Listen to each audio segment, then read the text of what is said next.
역대상 15장 말씀입니다.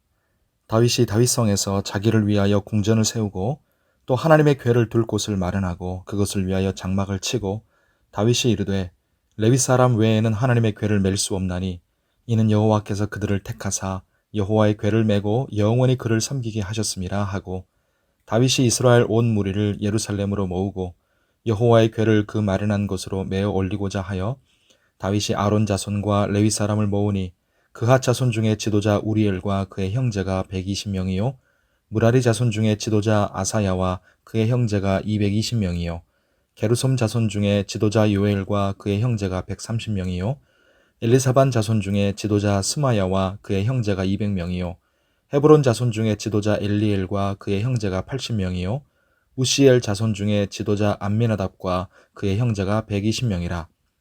다윗이 제사장 사독과 아비아달을 부르고 또 레위 사람 우리엘과 아사야와 요엘과 스마야와 엘리엘과 암미나답을 불러 그들에게 이르되 너희는 레위 사람의 지도자이니 너희와 너희 형제는 몸을 성결하게 하고 내가 마련한 곳으로 이스라엘의 하나님 여호와의 궤를 메어 올리라. 전에는 너희가 매지 아니하였으므로 우리 하나님 여호와께서 우리를 찢으셨으니 이는 우리가 규례대로 그에게 구하지 아니하였음이라 하니 이에 제사장들과 레위 사람들이 이스라엘 하나님 여호와의 궤를 메고 올라가려 하여 몸을 성결하게 하고 모세가 여호와의 말씀을 따라 명령한 대로 레위 자손이 채 하나님의 궤를 깨워 어깨에 매니라. 다윗이 레위 사람의 어른들에게 명령하여 그의 형제들을 노래하는 자들로 세우고 비파와 수금과 재금 등의 악기를 울려서 즐거운 소리를 크게 내라 하매 레위 사람이 요엘의 아들 헤만과 그의 형제 중 베레야의 아들 아삽과 그의 형제 무라리 자손 중에 구사야의 아들 에단을 세우고 그 다음으로 그들의 형제 스가랴와 벤과 야하시엘과 스미라못과 여히엘과 운니와 엘리압과 분하야와 마아세야와 마띠디야와 엘리블레후와 믹네야와 문지기 오베레돔과 여히엘을 세우니 노래하는 자 헤만과 아삽과 에단은 노재금을 크게 치는 자요 스가랴와 아시엘과 스미라못과 여히엘과 운니와 엘리압과 마아세야와 분하야는 비파를 타서 알라못에 맞추는 자요 마띠디야와 엘리블레후와 믹네야와 오베데돔과 여히엘과 아사시야는 수금을 타서 여덟째 음에 맞추어 인도하는 자요 레위 사람의 지도자 그나냐는 노래에 익숙함으로 노래를 인도하는 자요 베레기야와 엘가나는 궤 앞에서 문을 지키는 자요 제사장 스바냐와 요사밧과 느다넬과 아미세와 스가랴와 분하야와 엘리에셀은 하나님의 궤 앞에서 나팔을 부는 자요 오베데돔과 여히야는 궤 앞에서 문을 지키는 자이더라. 이에 다윗과 이스라엘 장로들과 천부장들이 가서 여호와의 언약궤를 즐거이 메고 오베데돔의 집에서 올라왔는데 하나님이 여호와의 언약궤를 맨 레위 사람을 도우셨으므로 무리가 수송아지 7마리와 순양 7마리로 제사를 드렸더라. 다윗과 및 궤를 맨 레위 사람과 노래하는 자와 그의 우두머리 그나냐와 모든 노래하는 자도 다 세마포 겉옷을 입었으며 다윗은 또 배 에봇을 입었고 이스라엘 무리는 크게 부르며 뿔나팔과 나팔을 불며 재금을 치며 비파와 수금을 힘있게 타며 여호와의 언약궤를 메어 올렸더라. 여호와의 언약궤가 다윗성으로 들어올 때 사울의 딸 미갈이 창으로 내다보다가 다윗 왕이 춤추며 뛰노는 것을 보고 그 마음에 업신여겼더라. 아멘. 기도하는 우리에게 하나님의 은혜가 함께 하시기를 바랍니다. 지난 13장에서 하나님의 궤를 잘못된 방법으로 운반하다가 사람이 죽는 사고를 당하고 오벳에돔의 집에 두었었지요. 다윗은 이제 하나님의 말씀을 통해서 하나님의 언약궤를 바르게 운반하는 방법을 알았고 3개월 후에 다시 예루살렘으로 가지고 옵니다.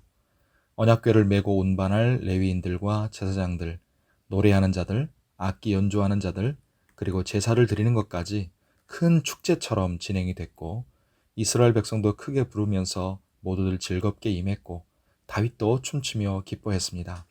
하지만 모든 사람들이 즐겁고 들뜬 상황 속에서 하나님을 향한 거룩함을 잃지 않았다는 사실이 중요합니다. 궤를 맬 레위인들과 제사장들은 몸을 성결하게 했고 그들과 찬양하는 자들 등 하나님의 일을 하는 자들은 27절 뒷부분의 말씀대로 세마포 겉옷을 입었습니다. 세마포 겉옷은 멋있게 보이려고 입는 장식이 아닙니다. 하나님을 섬기며 봉사하는 자들이 입어야 할 마땅한 옷입니다. 그때 하나님을 섬기던 자들도 또 지금 우리들도 모두 연약한 죄인들입니다. 하나님의 은혜로 용서받은 죄인들이지요. 연약하고 불완전한 죄인들이 어떻게 완전하신 하나님을 섬기고 하나님의 일을 할 수 있습니까? 예수 그리스도의 보혈로 씻음받고 의의 옷을 입혀주신 하나님의 은혜가 우리에게 임했기에 가능한 것입니다. 오늘 말씀을 보면 다윗을 비롯한 이들이 어떻게 하나님의 언약궤를 옮기는 하나님의 일을 할 수 있었는지 보여줍니다. 그리고 우리도 본받기를 바랍니다. 첫째, 그들은 하나님의 방법대로 하나님의 말씀대로 했습니다. 둘째, 그들은 자신을 성결하게 하고 세마포 옷을 입고 거룩하게 임했습니다.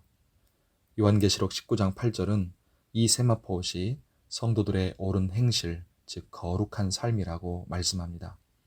셋째, 그러면서도 그들은 자원하는 마음으로 즐거이 임했습니다. 여기까지는 인간 쪽의 태도이지만 네 번째가 제일 중요합니다. 넷째, 26절의 말씀처럼 하나님이 도우셨습니다. 우리도 이와 같이 하나님을 섬기며 우리 인생 끝까지, 또한 우리 가정과 우리 교회가 대대로 하나님께 멋지게 쓰임받기를 원합니다. 하나님의 도우시는 은혜가 오늘도 우리에게 풍성히 임하기를 예수님의 이름으로 축복합니다. 기도하겠습니다. 하나님 아버지, 우리에게 다윗처럼 하나님의 임재를 사모하고 하나님의 선하신 뜻을 위해 쓰임받고자 하는 마음을 주옵소서. 우리에게 자원하는 마음을 주시옵소서. 하지만 하나님의 말씀을 깨달아 하나님의 뜻과 방법대로 섬기게 하여 주옵소서. 주의 보혈로 우리를 씻어주시고 우리의 몸과 마음과 삶을 성결하게 하여 거룩한 세마포 옷을 입고 하나님을 섬기는 성도와 교회가 되게 하옵소서. 무엇보다 여전히 죄성을 가지고 한없이 연약하고 부족한 우리의 섬김과 헌신이 하나님께 상달되고 하나님께 기쁨이 될 수 있도록 도우시는 하나님의 은혜를 우리에게, 우리 가정에, 우리 교회에 부어 주시옵소서. 장마철 기간입니다. 폭우와 폭염에 피해 없도록 우리를 붙들어 주시고 우리 모든 성도들 영육간에 강건하고 안전하게 지켜 주시오며 아픈 지체들 꼭 하나님 붙드사 치료해 주시고 강건케 하여 주옵소서. 우리의 삶에 오늘도 도우시는 하나님을 의지합니다.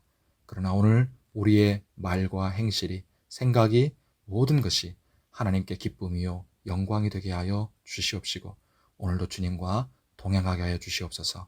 우리의 간절한 기도에 은혜를 베푸시고 응답하여 주옵소서. 예수님의 이름으로 기도하옵나이다. 아멘.